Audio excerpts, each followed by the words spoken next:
오늘 이 시간에는 신명기 22장 28절을 중심으로 선행의 결과 어떤 말씀이 상고하는 가운데 은혜 받기를 원합니다. 선행이란 의인이 하나님으로 사랑으로 나보다 못한 형제는 이웃에게 베푸는 선한 행실을 가리킵니다. 하나님이 섬기는 성도라면 마땅히 지켜야 할 덕목 중에 하나입니다. 구약 성경 당시에 전쟁이 번하여 많은 미망인과 과들이 발생했습니다. 이들을 구제하여 보살피는 일과 나그네를 홀대하지 아니하고 대접하는 일을 경하게 여기지 말라고 강조하셨습니다. 너희도 미망인과 고아와 나그네가 될 수 있음을 항상 생각하고 그들을 돕기를 하나님이 원하셨습니다. 시에타레온의 자유동네 변두리에 가난한 이웃들이 살고 있었습니다. 어느 중년쯤 되는 사람이 자신이 어떻게 자기 생의 대부분을 모슬림 교도로 있었는지를 설명하고 약 2년 전에 기독교인이 되었다고 고백했습니다. 그는 두 가지가 그 자신에게 복음을 믿도록 말했다고 했습니다. 기독교인들이 가난한 자에게 연민을 느끼고 사랑으로 보살펴 주었던 모습들이 내게 큰 감동을 주었습니다. 기독교인들은 모슬림 교도와 같지 않았습니다. 그들은 모슬림 교도에게도 자비를 베풀어 주었습니다. 기독교인들은 빈민가를 위해 계속 사업을 해나갔고 그것은 가난한 가족들의 슬픔을 해결한 일이 되었습니다. 그는 말을 이어갔습니다. 기독교인들이 계속해서 한 얘기는 하나님의 집으로 하신다는 겁니다. 그래서 그들은 선행을 행하며 아무 대가나 보상이 없어도 불평하지 않습니다.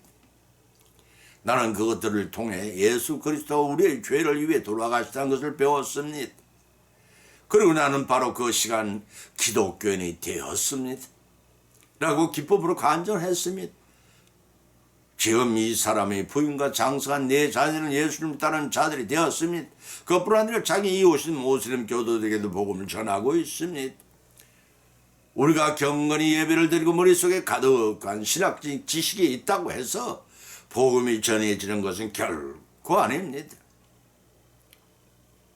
성전하기 직전에 예수님께 제자들에게 예루살렘과 온 유다와 사마리아 땅끝까지 복음을 전파하라 명하신 지상명령은 전해도 좋고 안 해도 좋은 명령이 아닙니다. 반드시 성도라면 전해야 할 최상의 선행인 것입니다. 왜냐하면 천하보다 더 귀한 목숨을 구하는 일이기 때문이니 선행이라고 하는 것입니다. 오늘의 주제 말씀은 선행의 결과입니다. 첫째는 본인과 후손이 복을 받는다고 했습니다. 두 번째는 선행 결과 주님의 은총을 받는다고 하였습니다. 세 번째는 선행의 결과 궁극적으로 악을 이긴다고 했습니다. 이러한 말씀을 본문으로 삼고 상고하는 가운데 성령님의 감동, 감화, 역사하심에 힘입어 피차의 풍선, 은혜 받고 실천하는 위한 결단은 귀한 여생이 되시기를 주님의 이름으로 축원드립니다. 네. 첫 번째는 선행한 자는 본인과 후손이 복을 받는다고 했습니다. 신명기 12장 28절을 찾아보면은 내가 네게 명하는 이 모든 말을 너는 듣고 지키라. 네 하나님 여호와의 목전에 성과 의를 행하며 너와 네 후손에게 영영의 복이 있으리라고 기록하고 있습니다. 우리나라 속담에 공은 닦은 대로 가고 죄는 지은 대로 간다는 말이 있습니다. 하나님께서 안 보시는 것 같아도 택한 성도들이 일거수일투족을 그리고 은행 심사를 살펴보고 계십니다. 시편 94편 9절에 기록하기를 귀를 지으신 자가 듣지 아니하시리라 눈을 만드신 자가 보지 아니하시리라고 하였습니다. 육신의 아버지도 자식이 잘 되기를 바라는데 하면 뭐야? 택한 성도들에 대한 하나님이 관심이 있으시겠습니까? 마태복음 7장 9절 11절에서 예수님께서 말씀하시기를 너희 중에 누가 아들이 떡을 달라면 돌을 주며 생선을 달라면 뱀을 줄 사람이 있겠느냐? 너희가 악한 자로 좋은 것을 줄 알거든 하물며 하늘에 계신 너희 아버지께서 구하는 자에게 좋은 것으로 주시지 않겠느냐라고 하셨습니다. 그렇습니다. 분명히 좋은 것으로 가려서 주십니다. 그러나 전제 조건으로 두 가지를 제시하셨습니다. 첫째는 하나님이 명하신 말을 듣고 지키는 거하였습니다. 그것은 본문 신명기 12장 1절 3절에서 우상 숭배를 제거하라고 하였습니다. 하나님보다 더 선한 모든 것이 우상 숭배가 됩니다. 본문 4절 14절에서는 이스라엘 백성들 중앙에 성소를 드러낸 것입니다. 이는 우리가 하나님께 나아갈 수 있는 길이 오직 자기 피로서 교회를 세우신 그리스도 밖에 없음을 예표해 줍니다. 다시 말해서 하나님의 성전은 우리 몸을 항상 성결케 하여 주님을 모시는 삶을 살라는 뜻이기도 합니다. 본문 28절에서 규례를 정하여 성결한 백성이 되도록 하셨고, 본문 29절로 32절로 통해서는 우상숭배를 금지하신 것이 그것입니다. 두 번째는 하나님 목줄의 선과 의를 행하라고 하였습니다. 구약 성경엔 선이란 착할 선, 히브리어로는 토브라고 합니다.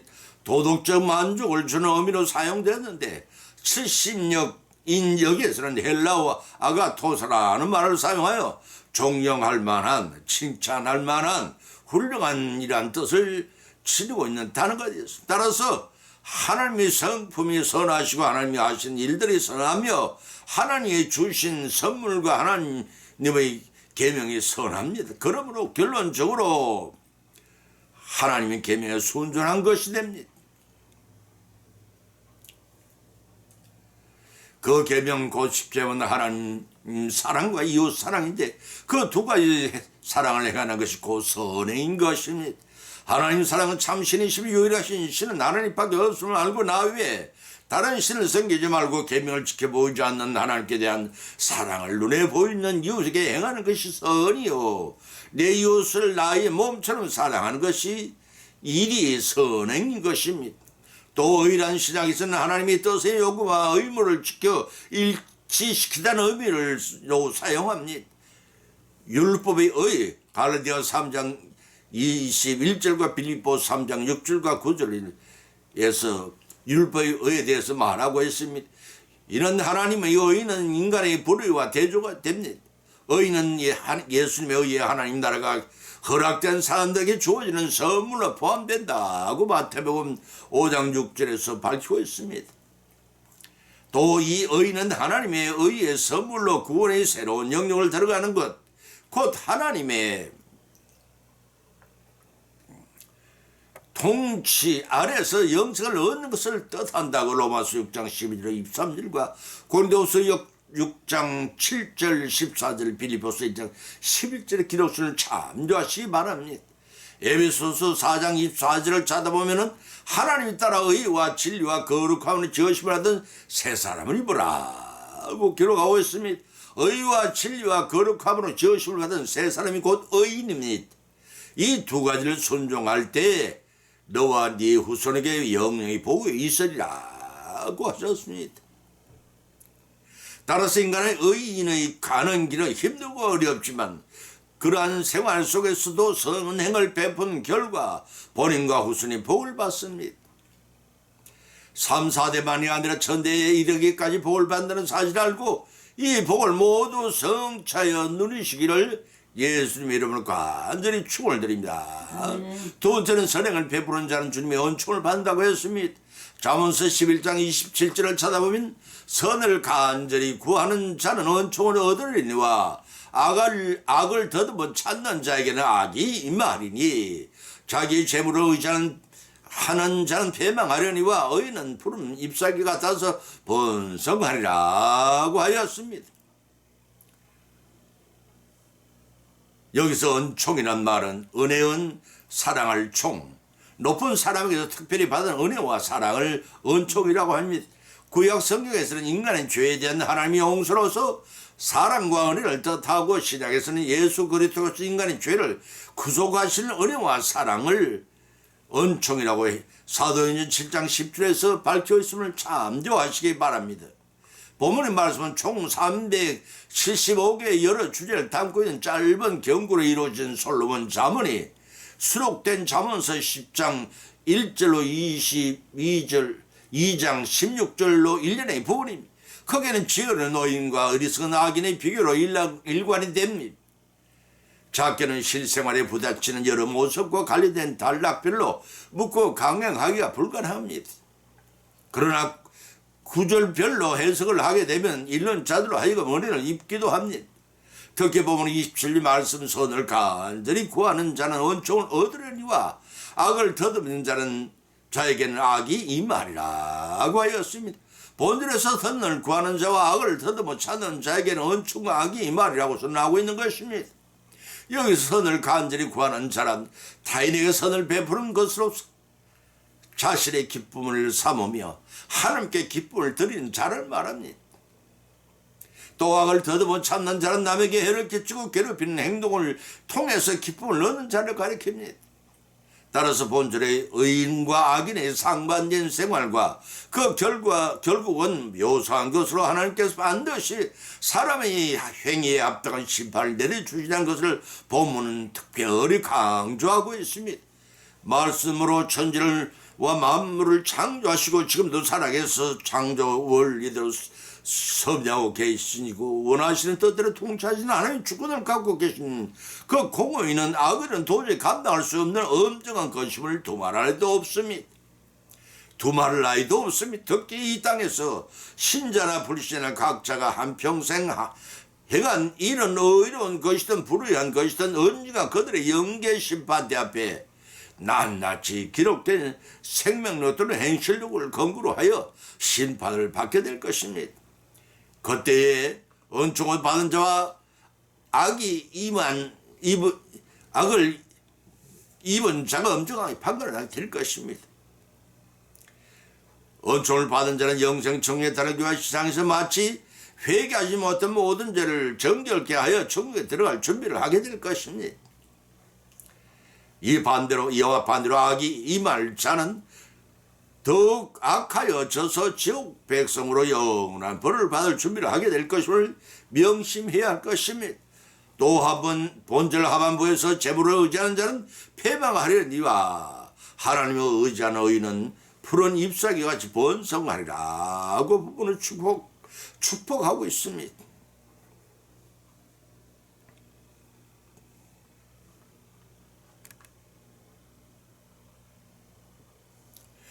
한 부자가 소출이 너무 많아서 풍성할 것 같아서 심중에 생각하다가 곡간을 크게 짓고 내 모든 곡식과 물건을 크게 쌓아두리라고 생각을 했습니다.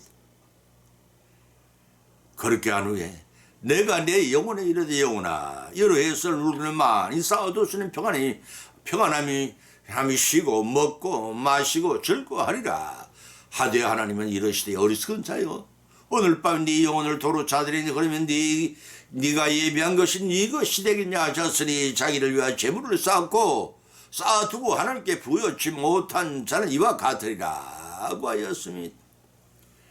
다른 하나는 누가복음 18장 18절에서 25절의 부자 청년에 가는 말씀이 어느 날 찾아와 무엇을 해야 영생을 얻겠냐고 질문하는 청년에게 예수님은 10계명을 지키라고 권면을 했습니다. 그랬더니 그 청년은 그것들은 어려서부터 다 지켜왔다는 것입니다. 예수님께서는 그에게 한 가지 부족한 것이 있으니 네게 있는 것을 가난한 자들을 나누주라. 그러면 하늘에서 보화가 네게 있으리라. 그리고 나를 쫓으라고 명하시자 부자 청년은 큰 부자인 거로 말씀을 듣고 근심하며 돌아갔다고 마태복음 18장 16절로 22절에 기록된 것을 우리는 보게 됩니다. 따라서 재물에 의지하지 말고 재물을 가난한 자에게 나눠줘 이웃 사랑을 베푸는 선행의 결과 이 푸른 잎사귀같이 가문이 번성한 주님의 은총을 받으시고 또 여러분들 성결한 몸이 되어 영생 복락을 받는 이 땅의 삶을 준비해 나가고 승리하는 저 여러분이 되시기를 예수님을 축원드립니다. 세 번째는 선행을 왜 해야 하는가? 궁극적으로 악을 이기기 때문이겠습니다. 본문의 말씀 잠언서 14장 19절 쳐다보면 악인은 선인 앞에 엎드리고 불의한 자는 의인 문 앞에 엎드리느니라. 그 이웃을 없인 여기는 자는 죄를 범하는 자여 빈곤한 자를 불쌍히 여기는 자를 복이 있느니라 고 하였습니다. 구약 성경에 야곱의 총애를 남다리 받는 요셉을 눈에 가시처럼 미워 한 형들이 대상에 팔아먹고는 아비에게 심정에게 희생당한 것으로 거짓말을 고했습니다. 형들이 팔아먹은 그 요셉의 애고의 총 대신에 되어 양식을 구하러 온 형들이 죄를 자복하여 엎드렸을 때 용서해 주었고 복수하지도 아니하고 용서해 주었습니다. 이것이 악인이 선인 앞에 엎드린 것입니다. 또 에스더서의 하만의 경험이 그런 1인 지하 만인 지상이 되었습니다. 겸손하지 않았습니다. 교활했습니다. 유일하게 경배하지 않는 문지기 모르드게를 괘씸하게 여겼습니다. 하나님 외에 경배할 수가 없다는 모르드게의 출신 성분을 알게 된 하만은 그런 물론 그 일족 이스라엘 백성까지 한날 한시에 죽이려고 계획을 세웠습니다. 그러나 하나님께서는 불의한 그 계획을 성취하도록 내버려 두질 않았습니다. 그뿐 아니라 모르드게를 장대에 매달아 죽이려 했던 불의를 저지르다가 도리어 그 장대에 자신이 아들과 전부가 매달려 주는 비극을 자초했습니다. 불의는 필패라고 했습니다. 야고보서 4장 13절 17절을 찾아 기록된 것을 살펴보면 들으라 너희 중에 말하기를 오늘이나 내일이나 우리가 아무 도시에 가서 거기서 일을 보리라 하는 자들아 내일 일을 너희가 알지 못하는도다. 너희 생명이 무엇이 너희는 잠깐 보이다가 없어지나 않겠니라. 너희가 도리어 말하기를 주의 뜻이면 우리가 살기도 하고 이것저것도 아니라 할 것이거늘. 이제는 너희가 겉하는 자랑을 하니 이러한 자랑 다 악한 것이네. 이러므로 사람의 선을 행할 줄 알고도 행치 않으면 죄니라고 규정하고 있습니다. 세상이 범사는 자기의 행한 대로 보응받는 인과 응보이기 때문에 하나님의 공의도 권선징악을 하십니다. 세상에는 얼른 보기에는 악인이 덕세가 오히려 잘되고 잘 사는 것 같이 보여도 하나님이 앉아서 보고만 계시를 않습니다. 하나님은 손이 짧아서도 아니요 능력이 더더구나 없어도 아닙니다. 그들을 잠시 내버려 두시는 것은 회개하고 돌아올 기회를 주시길 원하기 때문에 악이 이걸 대로 이거지면 용서 없이 처단하시는 공의의 하나님이십니다. 하나님께서 예수님께서 마태복음 13장 27절 3절 말씀하기를 집주인이 종들이 와서 말하되 주여 밭에 좋은 씨를 심지 아니하였나이까? 그러면 가라지가 어디서 생겼나이까? 주인이 가로되 원수가 이렇게 하였구나. 종들이 말하되 그러면 우리가 가서 이것을 뽑기를 원하시나이까? 주인이 가로되 가만두어라. 가라지를 뽑다가 곡식까지 뽑을까 염려하느라. 둘 다 추수 때까지 함께 자라게 두어라. 추수 때 내가 수족구들의 말하기를 가라지는 먼저 거두어 불사하게 다늘어 먹고 곡식은 모아다가 곡간에 넣으리라고 하셨습니다. 이와 같이 본문의 말씀은 악인에 대한 의인의 궁극적인 성리를 선언하고 있습니다. 세상에는 악인이 잠시 덕세하는 것 같이 보일 것입니다. 그러나 그들은 결국 하나님 최후의 심판을 받아 패망하고 맙니다. 때문에 그들의 모습은 결코 부름의 대상이 될 수가 없습니다. 오직 하나님이 경외함으로써 죄를 얻어 의로운 생활하는 것이 이 땅에서의 삶을 끝으로 쓰러지지 않고 영혼의 곁을 훨씬 보람있고 가치 있는 생활에는 의미를 지니고 있다고 하겠습니다. 하나님은 본성이 선이십니다. 악행하는 자까지도 사랑하시기 때문에 베드로후서 3장 9절에 기록하기를 주님의 약속이 어떤 이게 더디다고 생각하는 것이 더딘 것이 아니라 오직 너희를 대하여 오래 참으사 아무도 멸망치 않고 다 회개하기에 이르기를 원하시느니라고 피력한 바 있습니다. 악인이 선인 앞에 엎드리고 불의한 자를 의인 앞에 엎드리게 하시는 하나님이 심판을 믿고 이웃을 없애지 말고 빈관하지를 불쌍히 여기십시다. 그래야 악이 아무리 성하고 강하여도 종국은 선행의 결과를 이기게 하시는 하나님의 섭리를 하시고 이를 순종함으로 성복하여 최후의 성들을 거두는 우리 모두가 되시기를 예수님의 이름으로 간절히 축을 드립니다. 결론을 맺습니다. 오늘 본 말씀 상관한 가지 각자 믿음과 은혜를 받았고 또한 세 가지 교훈을 받은 줄 압니다. 그 첫째는 선행의 결과 본인 자신과 후손이 복을 받게 된다는 사실을 알리는 것입니다. 두 번째는 선행의 결과 푸른 잎사귀와 무성함 같이 주님의 은총을 받습니다. 세 번째는 선행의 결과 의인이 궁극적으로 악을 이기게 하신다는 것입니다. 행한 대로 보응하시겠다는 말씀입니다. 이러한 교훈을 받은 것을 그치지 말고 우리의 실생활 현장에 실천해 나감으로써 교훈을 받으러 풍성한 결실을 맺어 나가시는 저와 여러분이 여정이 되시기를 예수님의 이름으로 간절히 축원을 드립니다. 아멘.